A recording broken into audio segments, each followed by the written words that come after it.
Welcome to nature's amazing water adventure. Have you ever looked up at the clouds and wondered where rain comes from? Or how a tiny puddle on the ground can disappear into thin air? Today, we're going on an incredible journey, following a single drop of water as it travels all around our amazing planet, again and again. Our adventure begins in the vast, sparkling ocean. Imagine the sun shining down, its warm rays beaming onto the water's surface. This warmth gives the water energy, turning some of it into an invisible gas called water vapor. This magical transformation is called evaporation. The warm air then lifts this vapor high up into the sky, like countless tiny travelers floating on an invisible elevator, heading towards the clouds. As the water vapor rises higher and higher, the air gets cooler. This chill makes the tiny bits of vapor huddle together, turning back into little drops of liquid water.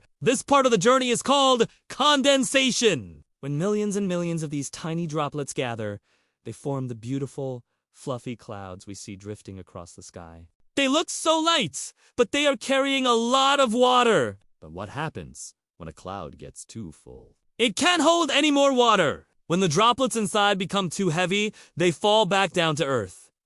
We call this precipitation. You might know it as rain, but it can also be snow, sleet, or hail, depending on how cold it is. Sometimes it's a gentle sprinkle, perfect for a walk, and other times it's a dramatic thunderstorm with flashes of lightning. Once the rain reaches the ground, its adventure continues.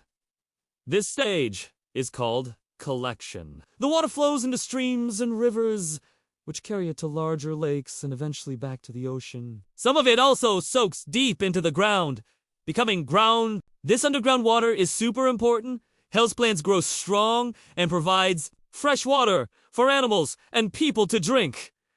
And you know the best part? The adventure never, ever stops. Once the water is back in the ocean, the sun's warmth starts the whole process over again with evaporation. That's why it's called the water cycle. It's a continuous, never-ending loop that keeps our planet alive and thriving. Every time you take a drink of water, splash in a puddle, or watch the rainfall, you are witnessing a part of this amazing journey.